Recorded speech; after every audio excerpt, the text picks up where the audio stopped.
Hello, everybody. Welcome to the live show for House of Sky and Breath. Me and Jess.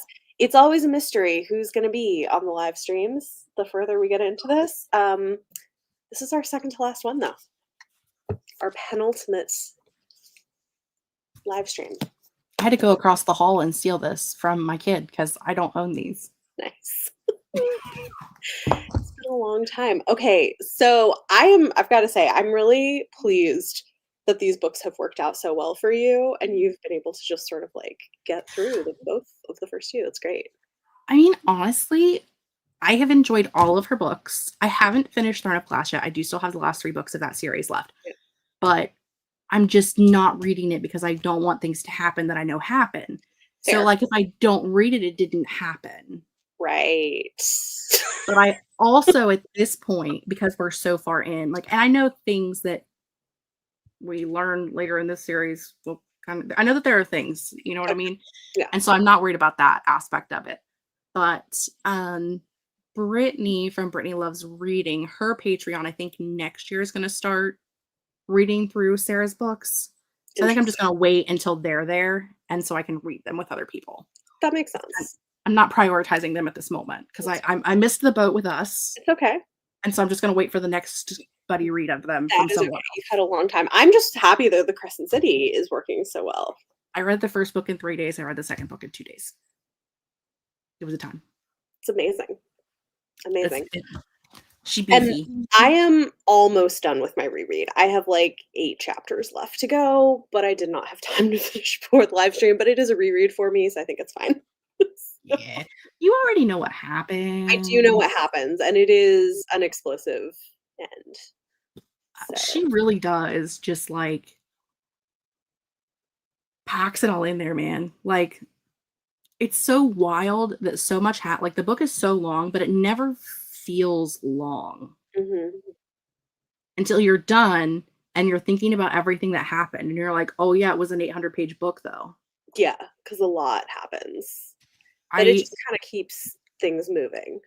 Yeah, a lot. I know I said this about Silver Flames, but I feel like a lot of times these books could be a trilogy themselves.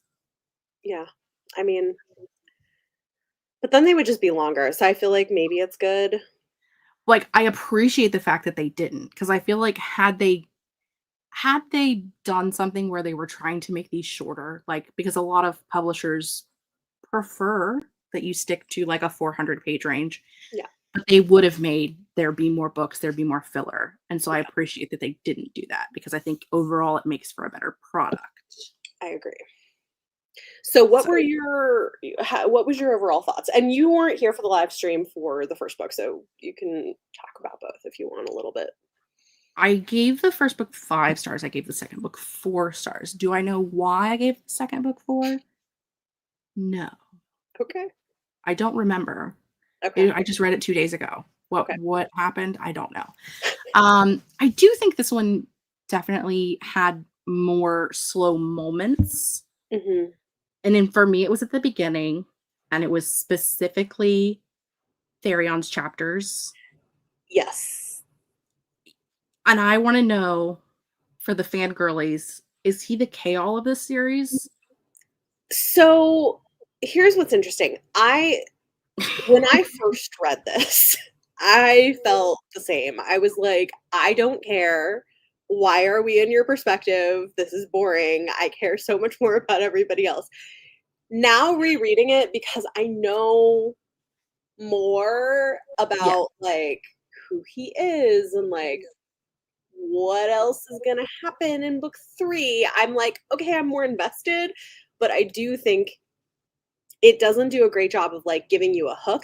But I don't know that everybody felt that way because I feel like we knew that we were getting, before this book came out, we knew we were getting a new perspective from a male character, and everybody had theories of who it was going to be. And Aedion was not my choice. I wanted Isaiah. Isaiah was my favorite side character. And you see so little of him. I think you see less of him in this book than you did in the first, even. Yes, you do. So, so he does not end up being, but at the time, that was what I was hoping for. And then we got Aedion, and I was like, I don't care about this. What are we doing? His story does end up being very interesting. By, like, the midpoint of this book, Mhm, I was like, "Okay, I see why mhm. we were doing what we were doing at the beginning of this book," because he does become more prominent, and for the plot to happen the way the plot happened, you needed to have him. Correct. And so, by about the midpoint, I was like, "Okay, I get it." Mhm. But I still did not enjoy, like, at the beginning, I was just like Yeah. waiting for a different name to pop up so I could pay attention, like, you know what I mean? Yeah. And so I think that's the only real thing about this book that made me like it less than the first book, because the first book, Mhm. there was never a moment where I was like, "I just want this part to be over so we can get to something else, to the next thing."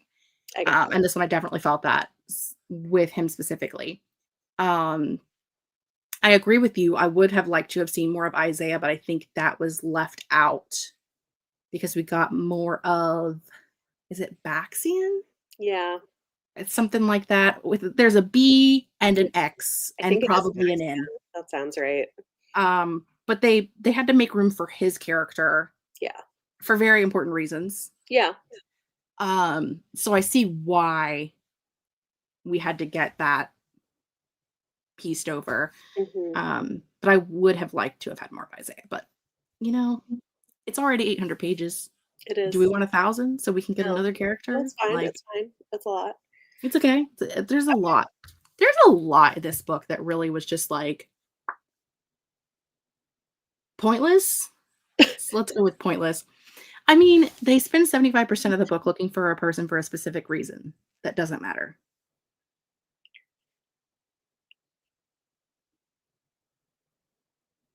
Yes. Really? I Yeah. mean, Yeah. Well,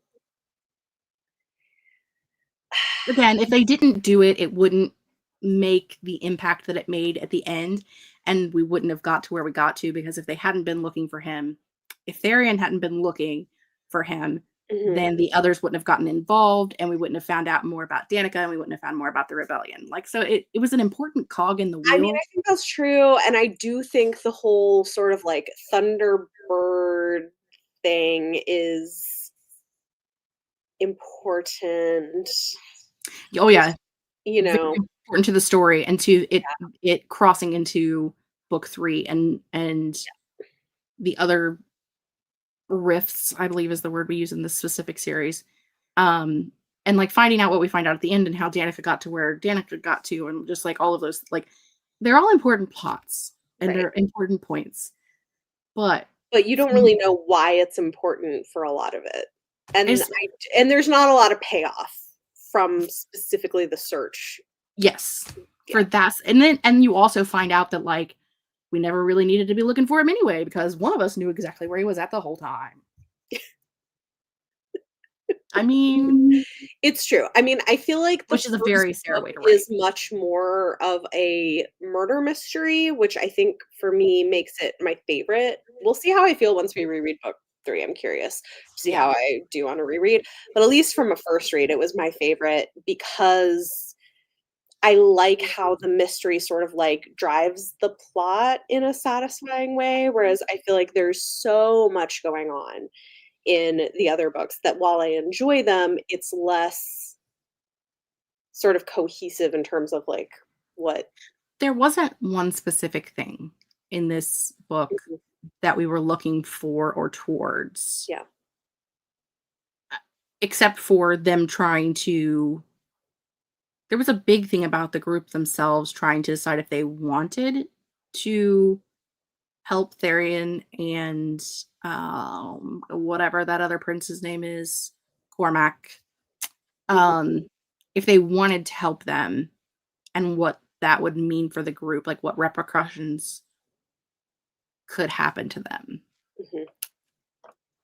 And I think that was probably like the main theme of this book was like, is it worth it to risk your life and the lives of those you love for the greater good of everyone overall? Yeah, That was a big theme, especially between Bryce and Hunt. yeah, I would agree with that. But for all of them overall, I think that was a big, because they were thinking, you know, if they're caught, not only would they befall some negative repercussions, but their families also would. But is it worth it to possibly condemn your family to death or torture from your own actions in order to save the rest of the world? Right. Possibly save the rest of the world, Right. which is a big like, thinking about that, like, would you look at it from the standpoint of, would you risk the health and safety of your children in order to save the whole rest of the world? A possibility of saving the whole rest of the world. That is such a hard question. I'm like, would I? I don't know. I mean, But that's I think that, I mean, our world is an absolute shit show, don't get me yeah, wrong, it is. but it's not as extensively bad as their world is in some aspects. Yeah. So we're like, we're not quite there yet. But I mean, I say yet as if I'm hoping it's going to happen, you Yeah. know. No. Oh, Like, yeah. I really hope not. Things are so bad already. That's Oh, great. But, like, it's that is a big theme throughout this, but books are not political, don't forget, that's just no, random, obviously there's not at all. nothing political about that at all. It's just No. random stuff going on. But, there's that. It was I honestly, both books, I expected there to be a lot more sex the way people talk about the series, all of her series in general, Oh, like, I mean, there is a lot more sex in this book than most of her other books, but but there's a lot of it's other things happening. Like, I think there's it's just there's a lot more compared to the Throne of Glass series as or there should be, the early ACOTAR series, as there should be. but yeah, it's not But to me, it was like, I guess, I mean, from the perspective of someone who hasn't read them before and someone who hadn't, prior to this year, read more than, like, 2 books from her, yeah. or last year, I guess, since I started reading last year, not this year, you know what I'm saying. Yeah. Um, like, when I hear people talk about it, like, when you hear, not necessarily, like, our group of booktube people, but, like, Book Talk specifically, Mhm. like, when the girlies talk about it, that is, like, the thing they focus so heavily on, and it's like, there was half a sex scene in the first book. There was, like, maybe 3 or 4 in this book, like, and I it's mean, not there like are, like, several in this book, but, like, they're it not wasn't like 100 pages long, like, it was yeah, like, it yeah, was they're pretty short. for the size of this book, they were Mhm. proportionate, Yeah, I agree. and so I'm always surprised by, like, the lack of it happen, and maybe this is because I, as a teenager, read a lot of Laurel K. Hamilton, which is, like, 75% smut, 25% plot, and so that's just what my brain is set on. Uh-huh. But, This yeah, was I not would you were expecting a lot more. Yeah, I mean, no, I don't think it's anything that crazy. I think it's more than her other books, but not nothing it's really not even that romance heavy in general. no. If anything, like, I think one of the things that I didn't like about this book the first time I read it, that didn't bother me this time, I think because I knew going in to expect it, is Mhm. I was expecting to be much more invested in the Bryce Hunt relationship in book 2, because I really was in book 1. And in book 2, I just felt like it was kinda like, okay, they're having sex again, but, like, this is not progressing the plot emotionally for me, in the way that I feel like those scenes did in book 1. What I was much more invested in, and was the second time as well, was the day night piece. Oh, yeah. Um, that part to me, I was like, "Oh, this I'm really invested in because, yeah, there's sex, but, like, there's also this emotional component as well." I think this time reading it, I wasn't that didn't bother me in the same way that it did the first one. I was just like, "Okay, like, this is here." I wasn't mad about it because I wasn't expecting it. Does that make sense? It's hard when you have an established relationship, and that's why a lot of TV shows and books do, like, hold out Yeah. so long letting a couple get together, Mhm. because it's hard to have that same payoff with them together, and I think if this book was focused more on them, Mhm, there would had to have been more moments, but because there were so many other characters and so much other stuff going on, I think really just having that, like, there was some moments where they were, like, deciding what they were going to do as, like, we love each other, but we both want completely different things. Like, Hunt's like, "I don't wanna I did this once before, and it didn't turn out real well for me, and so I think I just would just like to sit here in this room and watch sports mhm, and maybe fly around the city a little bit." And she's like, "I wanna go kill some people." So, like, they did as a couple have to kinda, like, work their way through that, and we did see mhm, that happen, right. but they were pretty well established as a couple throughout the whole book, even though they were not a couple at the beginning. But, It I didn't mean, but they it were. didn't really bother me, Yeah. um, but I also don't know what she could have done differently to make it more prominent that I would have liked and wouldn't have felt disingenuous to their characters. That's fair. I think that's fair. Um, in hindsight, I wonder if maybe focusing more on, like, each book really focusing primarily on one couple maybe would have worked, but I think the problem is that, yes, this is fantasy romance, but, like, it's fantasy first. It like, I still say to this point where we are, I don't believe that I have read a true romantasy. Like, at all, period. I'm not just talking about this series in general, I'm talking about me as a reader. I don't feel like I have read a romantasy book, not because I'm trying not to, but because I have focused predominantly on fantasy and horror over the last few years. Mhm, And so, like, it's not been on my like, they exist on my shelf, but mhm, it hasn't been a priority for me. yeah. And so, I can't really compare this to other romantasies, but I feel like this is not up to par with the rest of the category. But it also was kind of the beginning of the category in a way.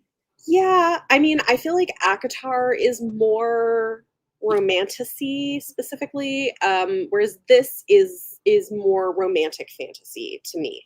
Um, it definitely is not. yeah, I mean, there's some romances. there are, but it's not like it is a fantasy first, I would say. I do love the otters. There, yeah. I went to I went to like a midnight release party for House of Flame and Shadow, and there was someone dressed up as an otter. It's so great with the little vests. I mean, It was excellent. The otters are great. Yeah, I agree. They're very cute. the best sea creature. I find it so weird that, like, the queens, like the watery queens, are sisters, and, like, one got the oceans, and one was like, "You get this river." She got Yeah. the Well, short end of the she stick, has a complex about it.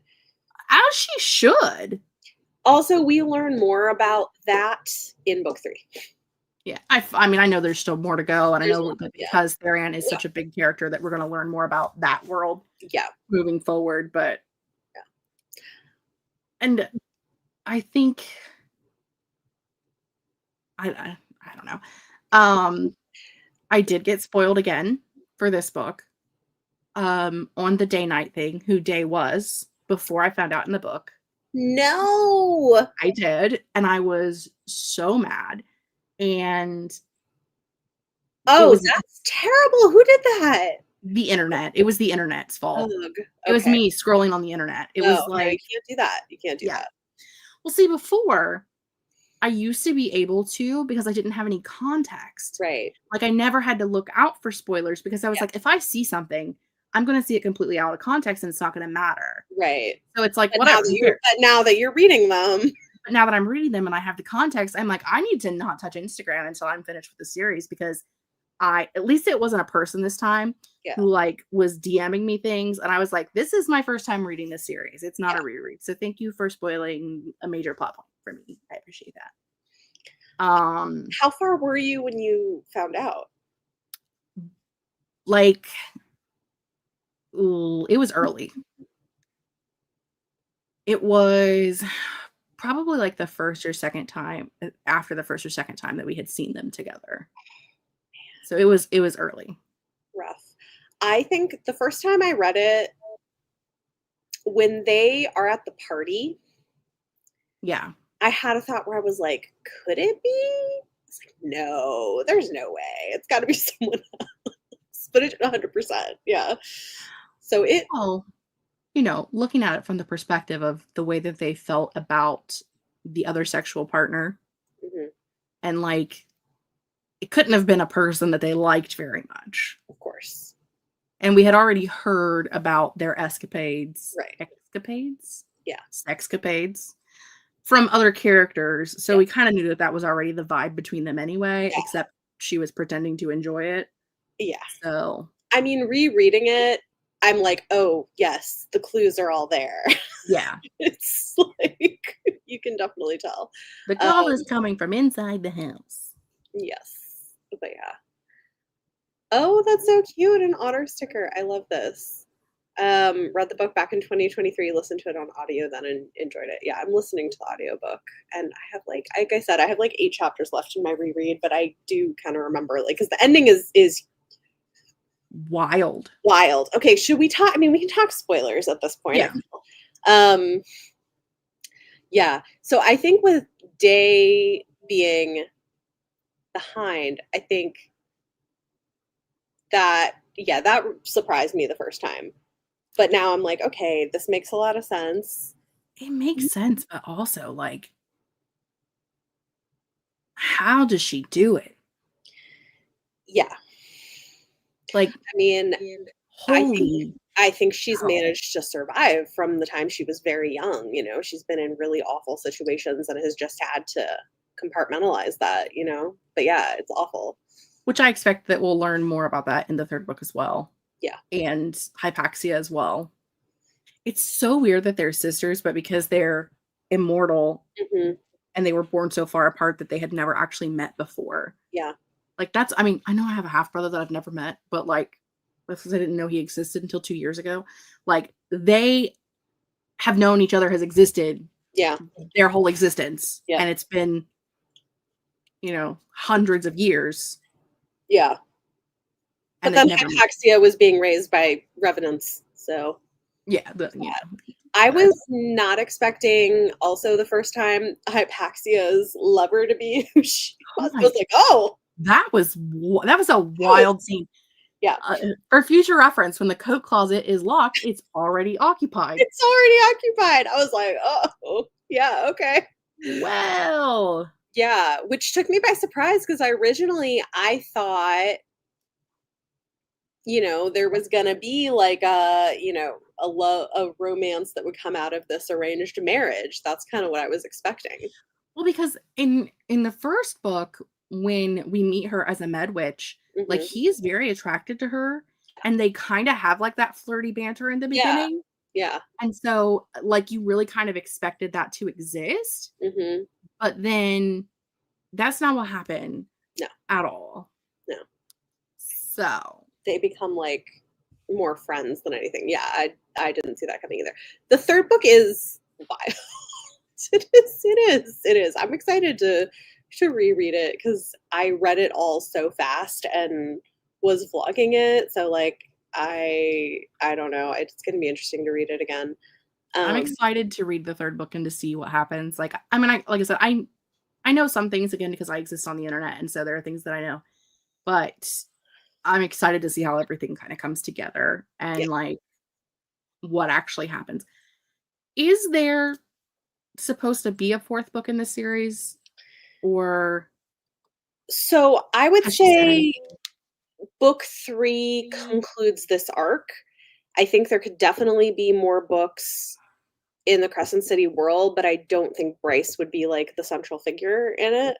Like I feel like So this more like how ACOTAR did as well. They did 3 yes, books and then kind of jumped ship and went to a yeah, secondary set of characters. yeah, Okay. yeah. That's I kind of was how I feel about it. Like where I'm like, it's like a for me, it's like a fairly satisfying conclusion for this arc. There's still like open end things left a little open ended, but like most of it is kind of tied up. I feel. yeah. Yeah. I couldn't remember if this was supposed to be like a trilogy or I mean, I was hoping that was the case because I wanna say it's been so long since the 3rd book came out, but it really hasn't been. I don't think they've ever really said for sure, um, what exactly we're getting, like, they keep stuff real under wraps with her books, Which uh, is fair. so but I would be really surprised if this wasn't the end of yeah, much like ACOTAR, this does feel like, to me, a conclusion of Bryce's plot arc, you Story know? arc. Well, and from what we know Mhm, of the back end arc of ACOTAR, mhm. it really has there's not been, like, necessarily a new big bad so much as, like, trying to continue correcting the political and societal issues that became from the big bad of the originals. Like, it's giving you that, like, what do you have to do after you overthrow the tyrant?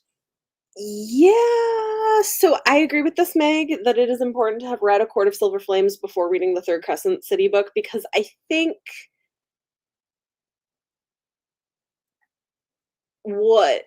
here's the dominoes that are not, like, fully resolved is, like, this is sort of setting us up for we get this, what can I say? We get the start of a cross I can't think of the word right now.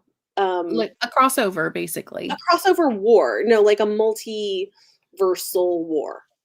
Yeah, because the Asteri are kind of like a big universal bad Right.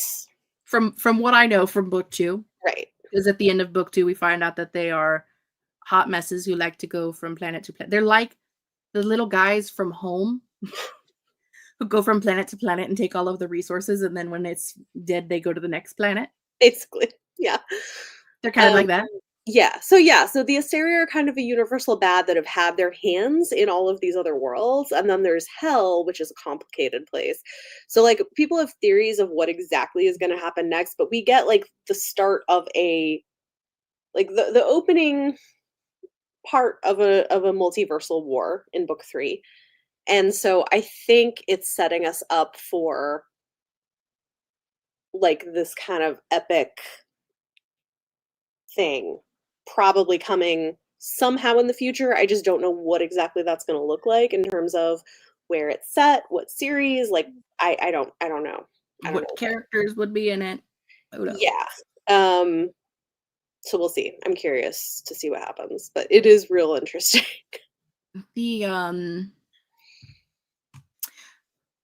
So at the end of this book, Mhm. where Bryce is in the night court, Yeah, I'm assuming that as that's not mentioned at any point in Silver Flames, that this takes place after that, correct. which is why we're reading it in this order. Yes. Okay. I feel like had that happened prior to that point, someone in Silver Flames would have mentioned a crazy bitch showing up that didn't know their language. Yes, this takes place soon after the end of Silver Flames. Uh, And did they not compare? Oh my gosh, which one did they compare her to? You don't know because you didn't read it recently. You can't help me out. I don't oh, sorry, I know, I'm, like, at the very end. Compare who to? I don't know. I'm forgetting all their names. Um, Oh, there's the knife thing that happened. yeah, She found the knife that matches her sword, yep. cousin's sword, Because they had been kept in separate universes, basically. which is smart. Yeah. You know, if you were trying to keep them from the people. Mhm.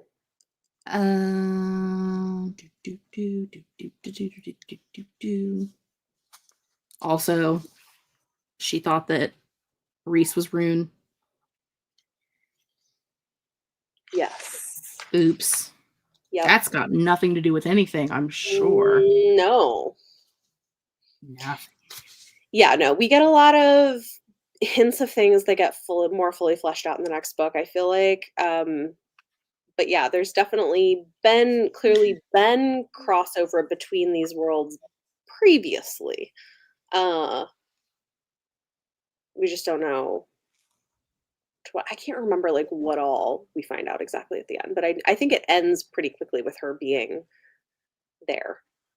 And Yeah, it's just that was huge. Like, so many people were, like, shocked when she did that. I wasn't, because I feel like she'd been dropping breadcrumbs for years in the other books that she was gonna do some kind of a crossover situation, and yeah, I mean, I like a multiverse. I know some people we hate it, but I love a multiverse. love a multiverse. I just love the fact that, like, she learned the old language so that she could research history, and then just so happens that happens to be the language that Reese also had to study, and, like, had that not happened, Mhm. what would they have What done? would they have done? How would they communicate? Good question. It worked out nicely that she has all this Oh, what ancient a knowledge. coinky. It's fate, Jess. Oh, is that it? Okay. I also like to talk of, like, um, first off, Bryce and in relation Sarah, they have, like, the most hilarious ability Sarah does to call back on things that people have made fun of her for. Mhm. Like, just the weirdest things where she'll talk about, like, Bryce having the monologue thing where the Asteri guy is, like, trying to monologue in this, and she was like, "Excuse me, but, what's his face already villain monologue to me in the last book, I don't need another one." Well, and then even the fact that, like, she uses the word alpha hole in this series, that was something that fans made up Yeah, to talk to about describe her her, male characters. which I think is hilarious. No, I agree, she does that in a way that's funny. Like how she at times subtly connects different series to each other. Yeah. No, I do too. There are absolutely nods to the Throne of Glass series, yes, which we see a lot more of in the next book, but yeah, mhm, there's that too. I can't say too much about it though, but yes, the next book does connect this to the Throne of Glass Because world. one of us hasn't read it yet. I know, so I'm not saying how, we'll talk about it next month, but One of us has not read the book yet. I got 3 weeks. this I is got I kind of feel like this is a hard book to talk about on its own in a lot of ways because it is a middle book. and that does happen sometimes because you're really building Yeah. to what's going to happen in the next book. Mhm. But there were a lot of things in this that okay, despite the fact that, we spent an entire book looking for a kid who has no power, I love that she was just like, "Hey, mom, dad, how do you feel about adopting this kid that the whole world is looking for and would probably Also kill to love get?" that. And they're just like, "Sure, bring him over. Yeah. How you Yeah. gonna get him here?" Like, No, I love it too. I love her parents. I think they're I so love her great, and, like, the things that they've taught her end up coming in so handy in unexpected ways. And she Danica has so many secrets. oh my This god, is all where the I said, like, you know how I said she feels like a character yeah, that you did continues tell me through? that. Yeah, Yeah. and, like, you see what I mean, like, there were so many things that were like, "Oh, and she had a mate," and, like, there's so Which much. is wild. Yeah, Then she told no no one. one. And I just and then Bryce is, like, putting the pieces together after the fact, especially of, like, the mate thing where she was like, "No, that last day I left, she did tell me she hadn't been on a date in 2 years. She did say that. Huh, look at that." Yeah, Just, like, like, putting things together and Danica had a whole and other life, I was, like, pulling strings from beyond in some weird way almost, you know? on one hand, as her friend, I would be angry, which Bryce rightfully so is angry at about a lot of the things that she didn't tell her. Yeah. But knowing what happened to her and what happened to other people that we've seen along the way who were learning about these things as well. I feel like she knew Bryce wasn't ready to know. Yeah. No, at the beginning of the book, because Bryce has also changed so much Yeah, since Danica from the died. very beginning. She was just like a party girl, you know? She, as a friend, knew her well enough to know that she could become the person that they needed her to be. Yeah, She knew she had the power, she knew what her bloodline was. She knew that she had the power, she knew that she, at one point, would be the person that could resolve the issues, but that she wasn't ready for the information. no, And to give her that information at that time would have been deadly to her and to others. yeah, And so I feel like as a friend, Danica did the right thing. yeah, And then just put things in order in a mhm, way that she would learn things as she started to learn things. But also, what had happened if, like the dominoes never started to fall, you know? yeah, yeah, no. Um, oh, this is interesting. You read Throne of Glass later. I feel like it was the first one I read, which is because it came out first, but yeah, that would be different. I love her parents too, they're great.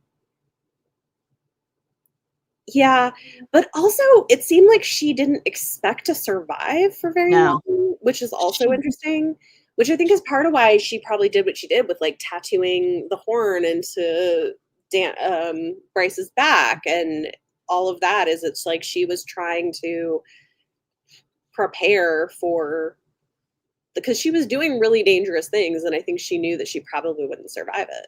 I I don't the fact that she was, like, leaving the sword at her workplace at Bryce's workplace on the regular, Yeah, and, like, to me, it really felt like she knew yeah, that her time was coming yeah, and that she wasn't long for the world, yeah, because she didn't want her mom to get her hands on it, which is fair.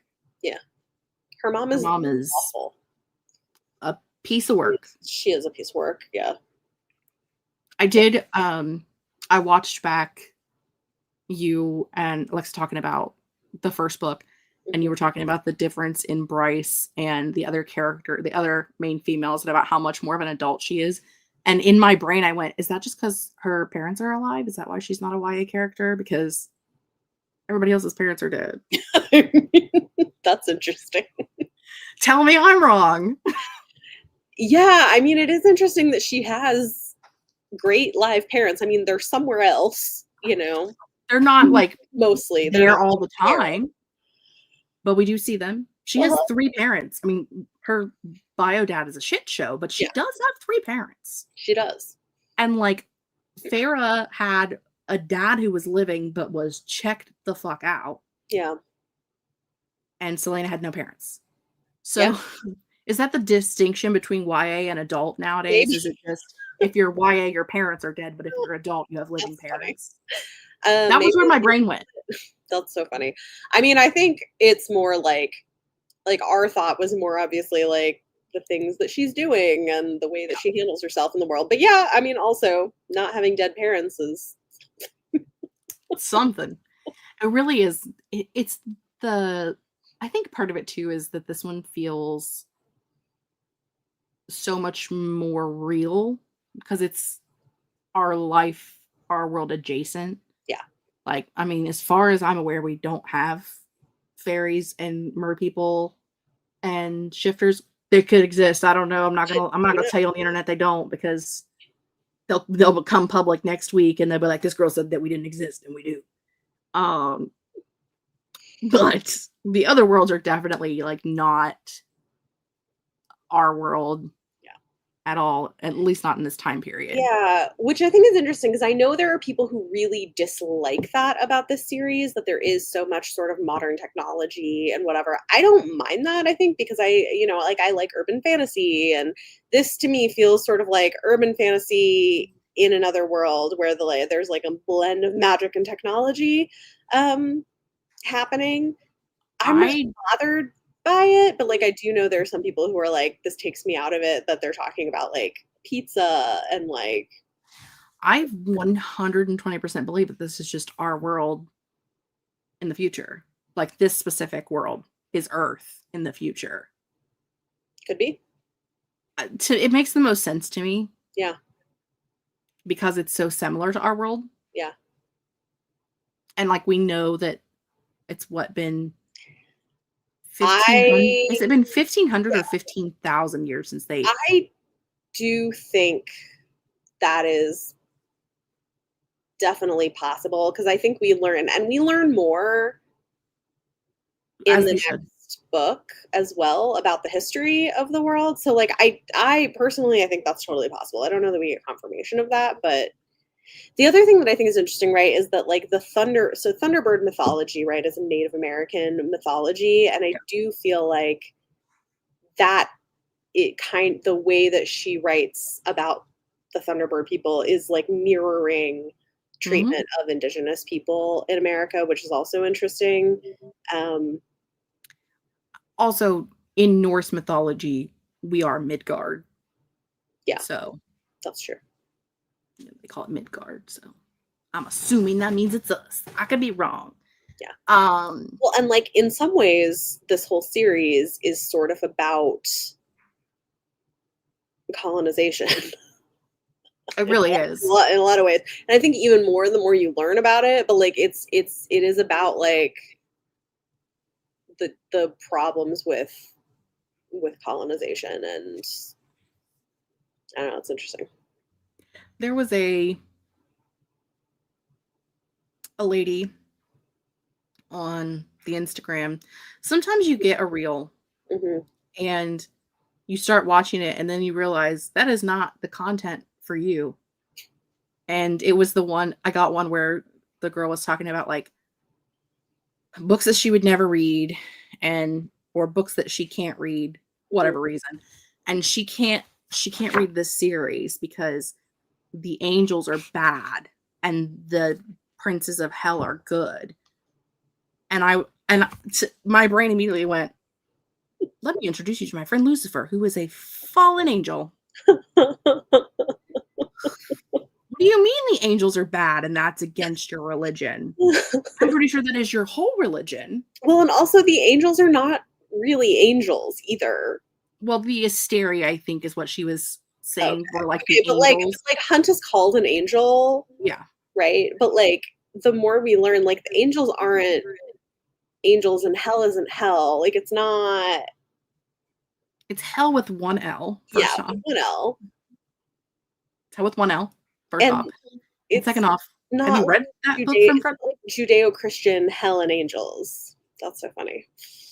Like, have you read that book from cover to cover? Because Yeah, that's funny. Lucifer. Yes. Yeah, true. I really like the series as modern technology also agrees seems like an urban fantasy. Yeah, to me that's like the vibe. It's like urban slash paranormal fantasy, but in sort of a secondary world maybe, which I like. Yeah, I thought the Thunderbird mythology you mentioned was kind of cool. Yes. Are the Asteria actually called archangels? Um, I feel like I heard the word archangels at some point, but maybe, that may just be my brain that grew up in maybe. the I'm church not putting yeah, I'm that not word in. I don't remember exactly. Maybe. I do know that like Hunt and some of them are angels because they have wings. Um, Yeah, which could be interesting because if the theory that it's a future Earth is correct, that could be why they've become called angels is just because they are these sort of fey beings with wings. right. Well, and we learn in this book that they basically used this planet, the planet that they're talking about, to bring in people from other planets that Yes. had the power to, like, they were like, this Earth is a great spot. This planet is a great spot, but it doesn't have the power that we need. So Yes. let's bring in people from the other planets, other worlds, with the powers that we need to hear. And so, like, they it's that thing. They bring in fae, Yeah. two different types of fae, the fae who are considered the fae in modern day, and then the shifters who were also a type of fae. And they turn them against each other and make And them you fight know one where another. shifter fae come from? We do. We seen them. The Throne of Glass world. Indeed we do. And And where did the so winged fae come from? from the other series. You know? So, Yeah. but it's like, it's a very political tactic thing to do, to Mhm. take two groups of people who are basically the same, Yeah. but have one minor difference and turn them against each other so that they don't fight you, so that you as the power can continue to be the power, because they're Correct. so busy focused fighting on each other that they Mhm. don't realize the shady shit that you're doing. Yeah, Like, and then meanwhile, all the humans get short shrift yeah, because her political and societal, the way that those issues are put into the books are done so well, Mhm. which is like, I mean, if you think about like the YA that I love, like I love Vampire Academy, I love Cassie Clare, like that, the books are not, none of them are written very well. Like it's never gonna, like, win some fancy award. Yeah. But to me, it's like the character aspects and the political and societal aspects that we, and the way they reflect real life so well Mhm. is what I love about it, because it gives you the most fantasy thing about all of them is that in those books a group of 10 teenagers can save the world. They can change the world. Mhm. 10 teenagers. Of course. If 10 teenagers could change the world, our world would be a lot different. Yeah. First off, you have to get them to put their phones down. True. It's true. When I tell you, Danica started college, my child Danica, for those of you who don't know, she started college 2 weeks ago, and so I've read Wow. multiple papers already of, like, "Read this for me." When she tells you a 4-sentence story, at least 6 times in the story, she goes, "Wait, what was I talking about again? Oh, yeah," and then continues on. But when she's putting something on paper, like, it makes sense. Mhm. It's, like, concise, there's full sentences. I'm Mhm. like, "Why do you not talk like this out loud? Like, are you okay? Do you need, like, medication?" Like, so yeah, teenagers are fun, Mhm. a trip. Mhm. If you want them to save the world on paper, they could probably do it, but if you want them to actually save the world, we're in trouble. Just saying. Oh, man. Uh, I don't have a teenager yet, but I'm getting close. I feel like I have a teenage. Get in there. Yeah. Um, One of my friends has an 8-year-old, and she was just being the sassiest thing the other day, and I was like, "Ooh, she's not even a teenager yet. You are in trouble." Yeah, mine are like 8 and 11, and it's a time. Which is wild. How are they all so old? I know, I know, I have a kid in middle school. I'm like, how M did that happen? My best friend has a 4-year-old, and he started preschool the same day that Danica started college. I was like, That's "This wild. is weird." Oh my gosh. Yeah, Yeah, it is. I mean, like, they're, being a they're teenager is hard. There's a lot they're of the same as everybody else. They're all different, but we're always gonna focus on the negatives. We'll never it's focus like on the it's a lot of positives. big feelings.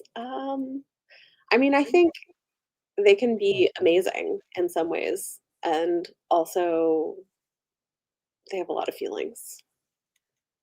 Listen, she once made pumpkin roll without putting pumpkin in the recipe because the way the directions were written out, they were too big of paragraphs, so she just read the first couple of sentences and went to the next step.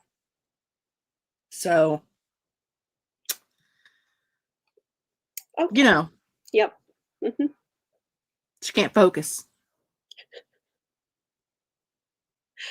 I mean, that I as someone who does have an ADHD child, like, that's a thing. I said, "I think maybe you need to be tested." Like, might not be a bad idea. You probably need some medication. Medication helps. You know, It does. It can. There might be something we look into. Yeah. I didn't realize it was that bad until she was here all the time. That's really interesting. Okay. What else about the book? Do we have anything else we wanna What were we gonna talk about that we said that we didn't wanna forget to talk about? Oh, yes, Did we already how talk many about that? people don't like this series in the fandom. Yeah, Yeah, it is we the did least kinda talk about that. popular of her series, I would say, and there's a lot of people who are fans of her other series who do not like this series. Well, first off, the covers are ugly. Oh, I love the cover. What? They're I not love even them. I think real. they're cool. I like the artwork. I don't know. I think they're neat. I thought that for I just thought that was like I was like, "What is wrong with his hand?" Oh, it's a Like, I snake. just thought he had, like, weird talony hands. No, he's holding a snake. Yeah. Like, in the 3rd book's cover? No. No. Okay. Well, that's fine. I mean, you're I like them. I do not like any of the Agatar covers, the old ones or the new ones. uh, But I the do like new I covers. like the new ones better than the old ones, but not much, and I definitely don't how does she get such bad covers? I don't know. I love the new Throne of Glass covers though. The new Throne of Glass covers I like. I think they're good. Um, I paid good money for pretty ACOTAR covers, which, I mean, I bought all of the books secondhand for, like, $25, so paying extra money for pretty covers was not really that big of an investment at that point. Yeah. Um, and as I said, I went across the hall to get this, so That's so funny. I mean, they are like, I guess, a strong flavor. I do like these covers though. Certainly a lot better than the Akatar covers, but consider the series to be one of your favorites. Enjoyed the fantasy mixed with technology. That's cool. I mean, I also really like this series, but it is controversial. I also think there's a lot of people who do not like the multiverse crossover. I think there are a lot of people who are upset at that because they don't want to have to read so many books to understand everything that's happening. And like I would say if we get more in this world, like you also are going to need to read the Throne of Glass series because I think that's good. I wouldn't be surprised if we get a new series in the Throne of Glass world as well that crosses over. And I know there are people who really don't like that and they're like keep them separate. I don't want to have to read like 20 books to like know what's going on. well, I mean, I feel like I don't think at this point, which again, I haven't read the 3rd book, Yeah. I don't feel like there's been anything where I couldn't just read Mhm. this series and understand what was going on. Mhm. Because especially because in the series where the crossover really begins, Mhm. you get that giant explanation of her finding the room, the dusk room, I'm going with. Mhm. Um, the room that she finds where she learns everything and then she gets the villain monologue. Mhm. And I feel like Sarah did such a good job of like explaining all of that Mhm. that and to this point, like you don't if you're a good writer, which is questionable for her, I feel like you could put enough in that it wasn't necessary. Like you're not going to get the Easter eggs. Like there's going to be things that you don't get, Yeah. but they're not necessary for the story. Like there's like it's Yeah. kind of like the crossovers with like Marvel movies Yeah. where like if you only watch Captain America movies and the Avengers movies and you don't watch anything else, there are going to be things in there that like for the fans who watch Mhm. everything, you're Mhm. going to get more of or you'll get a bigger laugh out of things, but you can still watch it and understand what's going on. And I feel like maybe that's what she's trying to do. I'm sure she explains things, but I don't know that for sure. Yeah, I'm trying to remember. I think it'll be interesting to see rereading book 3 because I remember feeling like, "Oh, you kind of need to either have read or have like read a recap of the details in Court of Silver Flames before reading book 3, but maybe she explains it more than I remember. I'm not sure. We'll find out in a couple weeks. We'll kind of find out in a few weeks. I don't know. I I do think but that this is I do think people probably, I do think people are upset by that though. Well, because and I I think get if it, you had never read ACOTAR at the end of this book, you would be like, "Who are these people?" Like, but you don't need to know yet. You'll be told later. yeah, You'll know who they are later. I mean, the important parts are there. The parts that you knew that this was there, that you know that there are multiple worlds and that she's able to open portals to them. hmm You know that the face and people came from different places because they've told you that in the series. right, You know that the blade exists because you've been told that historically that blade exists. yeah, So like everything that you needed to know really is there because yeah, it is a cliffhanger ending. Like it's meant to not for you not to know everything that's going right. on. So, I kind of think, well, okay, a couple things. So I'm with you, Meg. I also really enjoy multiverse crossovers. Sort of like Brandon Sanderson has his Cosmere, which is similar in a lot of ways, and I love that stuff. I think that stuff's really fun. I love Easter eggs and connecting the dots of an author's world. Similarly, I'm with you, but I know not everybody feels that way. I also think it's interesting because I think the series of hers that is the most popular is ACOTAR. And so I think there are people like reading ACOTAR and then coming over to this and are like, what the hell is this? Because this is much more fantasy. And I mhm, think they're expecting romantasy. Whereas if you've read Throne of Glass, I feel like it's a much easier leap in mhm, some ways into this. But then it depends, do you like urban fantasy and paranormal romance?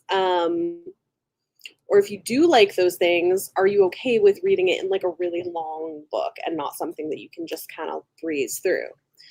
So I think, I don't know, that's where I feel like maybe the audience starts to fracture a little bit. Whereas, like, I like all of it. Like, I started with Throne of Glass, yeah.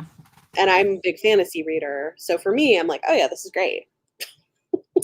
You know, it probably is more about, like, if you're a fantasy reader or not, and if you're okay with that kind of thing, which, Yeah. like I said, a lot of her books a lot of what you hear hmm on TikTok and from the girlies, the book Yeah. talk girlies, is that they are into the romantasy thing.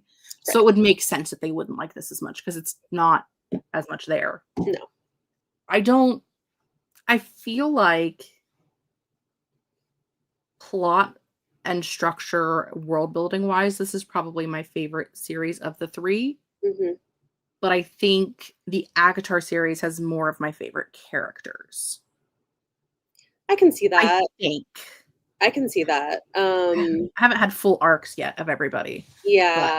I and it's mean, I more secondary characters yeah. also. I mean, I think there's characters I love in all of her series, but I can see that. I feel like because ACOTAR is so much romantasy and because of the way it's talked about as being mostly smut, even though it's not, um, I feel like they're like she's not taken seriously as a fantasy writer by some people who are like hardcore fantasy readers. You know what I mean? But also she's a woman, so, I Well, mean, there's that. you know, you can't it doesn't matter if your character is 15 or Mhm. 105. If you're writing fantasy and you're a dude, they put it in adult, and if you're writing fantasy and you're a woman, they put it in YA. I mean, it's true. Or it's just like smut or something is what they're I mean, the main character in Brandon Sanderson's Mistborn series is a 15-year-old girl, and it's considered adult. true. True. So, Equal opportunity kind of fantasy reader. I am too. I mean, I like fantasy in all forms, so for me it's fine. Yeah, no, think I think her characters are really what stands out, and then she does these kind of epic plot things that are yeah. interesting. I And they mean, all kind of work out a little too neatly, which I guess not everybody likes that either. I'm not bothered by it because that's fine. Like, I equally love books where the stakes are high and your favorite people might die. That doesn't happen as often in Sarah's books. occasionally, but They do die. yeah, Some of them. some of them. A lot of times they die and come back. True. But then there's like Lahaba. You do lose people that are sad. I'm like, I'm still sad about Lahaba. Like Lahaba was rough. Yeah. Especially because she died in such a big, epic, emotional way. Hmm. That was I definitely cried when I was reading that. Like just at work, crying, no big deal. I don't think I cried at the end of this one. Not that I recall. Hmm. But I mean, there were some poignant deaths. Hmm. Cormac's death was poignant. Hmm. And the way that you look at like the fact that he was at a bar with Rune and they were like, after this mission, we're gonna work better at being better princes and be better friends. And the whole time, you know, Cormac said he's like, I'm not coming back, dude. I'm going out. Peace, see you later. Yeah. So that Yeah. was a big moment too. Like that. I mean, it kind of because there was so many like so many shoes were dropping at the other chapters, it made that moment seem like not a big moment, but it really was like in the character development. Like there was that big character development thing going on while there was also major plot development going on the other side of things. So, Yeah. Yeah. That's a lot. Yeah. it was also around the same time we got the day reveal. It was all like right in there together at the end. So, Yeah. what a time. There's a lot at the end. It was a lot. It's a You'll lot. find out here in a minute. And then book 3 is like even more. So, You know what though? I like that. That's what keeps me reading these chunky books because said I read it in like 2 days. yeah. So if there wasn't much going on, I would be bored to tears. It's true. Keeps it interesting. I'd be sleeping. Yeah. We only have one book left. Can you believe that? It's been such a long time. We've been doing this for like a year and a half. Yeah. We've been here a minute. I don't know who all is going to be at the last one. We'll see. It's like people keep dropping. Listen, it is on my list. Okay. It's on my schedule. It's scheduled in. We're going to wrap it up and like listen, props to people who have been with us through the whole read along because this was I think ended up being like a lot more than we were anticipating. Yeah. Yeah. I missed 3 because I didn't do Catwoman. Hmm. I didn't do the tandem read and I didn't do the last book in that series. So Yeah. 3 in a row. But I also was not on the internet at all at that time. So it wasn't just this. Which is okay. I took a break. Yes, which is fine. We needed to. I'm like, I think I'm the only person who's been at all of them, which is okay. Kind of necessary. Kind of necessary since I'm hosting them. If you couldn't make it, it just gets rescheduled. Yeah, exactly. You're the boss. You gotta be there. That is pretty much it. But yeah, it's been interesting. I think once I'm done with all of it, I might do sort of a wrap up video about like what the experience has been like and what I've taken away from doing it. Because I think I don't know, I've talked about this over the time that we've been doing it, but it's been interesting to me sort of separating like the online discourse from like what's actually in the books. It really, to me, was surprising. Yeah. Like, and as I said, I read the first 2 books of Throne of Glass several years ago, like right around the time I started BookTube. So this is like my 8th year, I think. Hmm. I think I don't even know. I'm about to hit 8 years and I think I'm like right ahead of you. So yeah. yeah, but So I read them and like they were I was like, these are fine, but I have other things that I could read and like other things I want to prioritize. And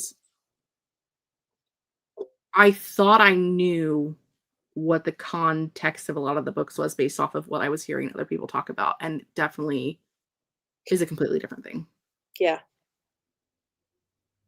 Yeah. And I think because I'd been hearing so much of, like, what people were saying, I there were books that I had read a while ago that I had in my head, like, "Oh, yeah, maybe that is what it was," and then going back and rereading, I'm like, "Oh, this is not that at all." So, I have a lot of thoughts. Really interesting. It definitely is the as I said, like the political aspect, the political societal. Nobody ever talks about that stuff. No. Well, and that's the thing is, like, there are a lot of political themes in the books. There are a lot of queer side characters in the books and characters of color that are side characters in the books. Not that everything is always handled perfectly. It's certainly not, and I think she's, like, learned and grown over the years. 'Cause she was also, like, very young when she wrote the first Throne of Glass book, which I think the first 2 books is really where that was mishandled the most. Um, And we talked about it a lot on live shows then, we like did. the aspects of that. But I mean, all 3 of the main guys from ACOTAR are men of color. Yeah. Like, so, I mean, Well, they exist. and then Put them she in there. has and then sh again, like, there are even, like, like, main side characters who are bisexual or, like, different things. Like, I just think if you listen to sort of the discussion, you would think, like, "Oh, she only writes, like, straight white characters," which is not It's not true. true. I mean, I would say, like, the majority of her primary perspective characters, maybe. Like, her main heroines, sure. And as a straight white person, I would have a hard time writing in the perspective of a main character outside of that Yeah. box because Which I would think is okay, like, I fear that think I don't wanna misrepresent anyone. yeah, of course. Like, I don't wanna be inside the brain of someone who I could never be inside the brain of, Mhm. and I don't wanna like, yes, they should exist in your book because they exist in real life, but being inside of their brain is a whole different thing Yeah, because I'll never have that experience to have been inside their brain. right. And I think there are authors that can do it and do it well, Mhm. and I'm not that person. So, And I don't know that I would that's what I would want from her either, no. because but I think for me, the more the thing is, like, are you populating your world in a diverse way, and are you, like, trying to handle it reasonably well? And I would say, like, her worlds have always been populated in, like, relatively diverse ways, considering, like, the other sorts of books that were being published in these subgenres. Did she handle everything well when she was first writing? Not so much, but I feel like that has significantly improved over time, you know? Well, and in this book in particular, we get hypexia and what's his face, except it's a woman, what's her face.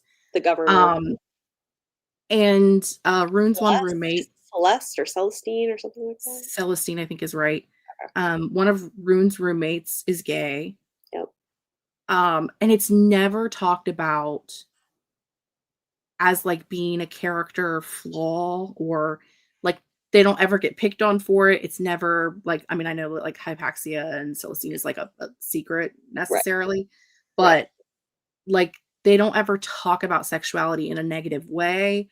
Mhm. Um, so it's real I mean, it is progressive in that aspect that she didn't carry that stigma of our world into her fantasy world. Right. Now it does exist in ACOTAR, but that is mainly because of that one specific species Yeah. is very, um, Conservative. conservative, very male forward, and not everyone else feels that way. Not Right. the whole world doesn't feel that way, just Yeah, that one because specific yeah, there are other people who it's fine. Um But don't ask the Yeah. internet Well, and then because we didn't even talk about there's Fury and, Juniper. Juniper, Yeah. and I think also there's a really interesting plot thing in this book where like, Juniper is experiencing microaggressions, Yes. and we didn't even talk about this, right? Like, in the ballet Yeah. performances, and so Bryce is like, "Well, I'm just gonna, like, use my power to go and, like, make them give you the role that you should have," and thinks she can just, like, go swoop in and sort of fix things, and Juniper is pissed, So mad. understandably Yeah. understandably, and so Bryce kinda has to learn a hard lesson and has to, like, do her best to make things right and understand that Juniper might need time and may not forgive her right away, and that, like, that is her prerogative, you know? And that, like, it is not her role to sort of be, like, the white savior in this situation for her friend. Right. Well, and the She's like, mi the microaggressions, I think, were more so in the first book of her, like, where she was. In this book in particular, it was just the fact that she had been mad that they weren't helping the humans, more so than yeah. So, I mean, I guess that's part of it, right? That, like, but was it just that, right? Because, like, already I'm she's sure it been wasn't. facing it because of her sort of, like, racial, ethnic identity, but then on top of that, the fact that she was outspoken politically about an issue she cared about, they used that as an excuse to Yeah. not give her roles. Um, yeah. So I Which thought is that was, like, a really interesting little, like, plot point. Yeah. But she did make the point to say that the smaller Mhm. ballet companies were willing to give her a lead role. It was Yes. mainly the larger one that got its funding from the non-human sectors, Yeah. and they were mad because like, she tried to put it in there so that it wasn't for other reasons, it was mainly Yeah. because of the way that she spoke out. Like, she tried to finagle it in there. I just don't know that Mhm. she fully got it. I don't know Yeah. if she got what she was trying to do there. Yeah. That's fair. I don't know. Yeah, I don't I know. wasn't inside her brain when she wrote that, so Yeah. Either way, though, like, I think it's an interesting it's kind of an interesting side plot thing. Yeah. I don't know. I just think, uh, I think there's a lot of almost, like, misinformation. You know what I mean? About, like, yeah. what is and isn't in her books and what she has and hasn't said about things, and I think she ends up now, like, she doesn't say much publicly, and I think because she kind of felt like she couldn't win, like, anytime she did, it would be, like, so heavily attacked, She's and definitely made some poor decisions, some poor PR decisions over the years. yeah, Um, and just for like, am I here talking about it on the internet? Yes. Do I talk about it on my channel? Yes. Have I shared things about it on my Instagram or whatever? Yes. But I don't think that my measly following is gonna really matter for her in any way, shape, or form. yeah, But I don't give her any of my money. So like I buy my books secondhand. Like you know what I mean? Like just based off of the fact that she said some things that I don't agree with, and I feel like your money is the only place that you could, because there are plenty of people promoting her on the internet. My promoting yeah, her does not I think that's really fair. matter. I mean, I think for me, and I don't know, maybe I've talked about this in live streams before. Like for me, like some of the stuff that people take issue with, I'm just a little like some of it is stuff from like an one interview she did almost a decade ago. Yeah. You can people grow and people change, Yeah. and Um it's like if you asked 18 to 22-year-old me questions that you ask me now, the answers would be completely different, and I would be very ashamed of the things that that person would say. yeah. So I get that aspect of it for sure.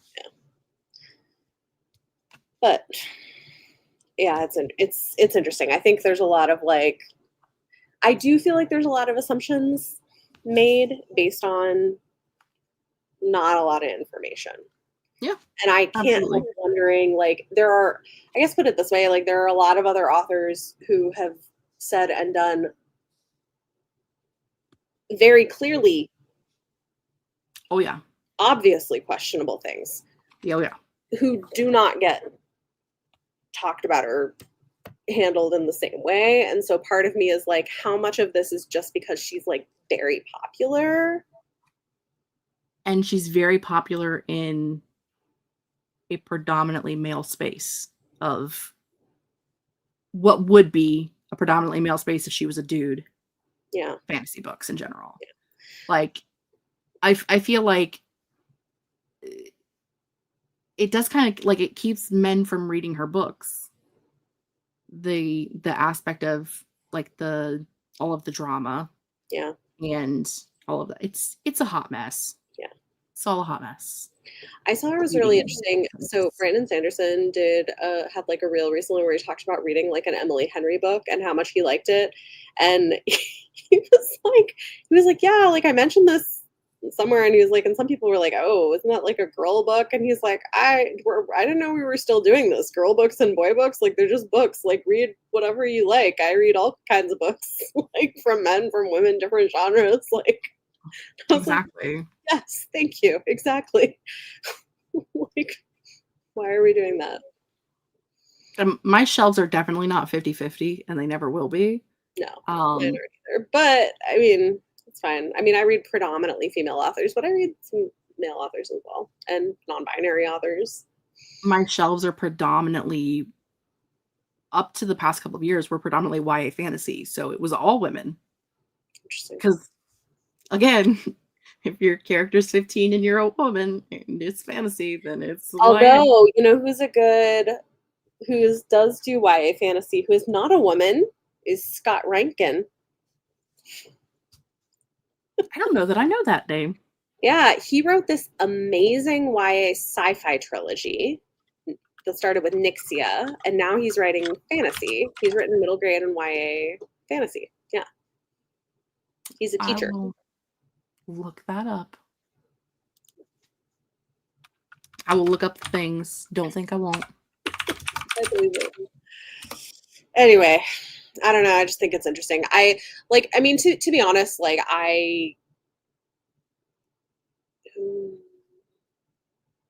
maybe I don't want to say that. Okay, well, um, Sometimes things are better left unsaid. yeah. Um, what I will say is this is like I think everybody has to decide for themselves what are their hard lines when it comes to authors that they will and won't read.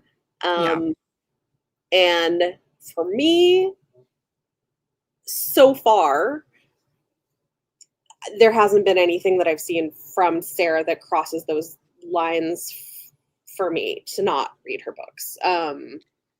Like Yeah. nothing definitive. Like I have two lines. I have the line of I'm gonna buy all of your things secondhand so that you don't get any of my money. And then the I will never read your stuff ever and I will never talk about you. that's Like fair. there's two lines. Yeah, that's fair. Yeah. And yeah, so like it's for me there's been nothing that's like publicly definitive enough. Yeah. And also I do know that she's donated money, a lot of money, like to political causes I agree with, as opposed Yeah. to she who must not be named, who is like spending her millions of dollars funding things that I think are horrific and doing active damage to people. So like Absolutely. it's like a very different scenario. Whereas like her stuff, I'm like, oh, I will not read and I review and talk about her stuff. I would not even read her stuff secondhand. Like I wouldn't even buy it secondhand and read it at this point. It's fair. So like there be the difference in the line. There you go. I mean, there are authors who have like faked having cancer to get people to read their books, and like Yeah, and I'm also not even buying that secondhand. there are authors I won't read because they've done literal crimes. They've like sexually assaulted people. And I'm Right. like, okay, that's a thing. I'm not gonna read your book. So I, I don't care about your opinion, your point of view, or anything. Not yeah. even buying it secondhand. Thanks. So There are lines. but it's it's different for everybody and I get it. That's Well, it's that we're gonna whole figure it out. everything is subjective. We all Yep. have our different things. We all have things we like, things we don't like, things that are deal breakers, things that aren't, and variety is good. I think. Okay, well, this was fun. That is House of Sky and Breath. We've got one more to go. So, yay. We are I'll have almost to there, y'all. It's been a long road. All over the board. Sometimes I get in on the hype of books, others I reserve judgment. I think that's reasonable. It's a fair way to live your life. Yeah. Okay, where is my calendar? So I can tell y'all when the next one is. Did I put it on my calendar? I think we did It decide. it is Oh, I got it. Yes, October 5th. October 5th. Yeah, 9 p.m. October 5th will be the final live stream. So we will hopefully see some of y'all then. The final countdown. Thank you for joining us on this journey, and I hope you all have a great evening and a good week. We'll see you later. Bye.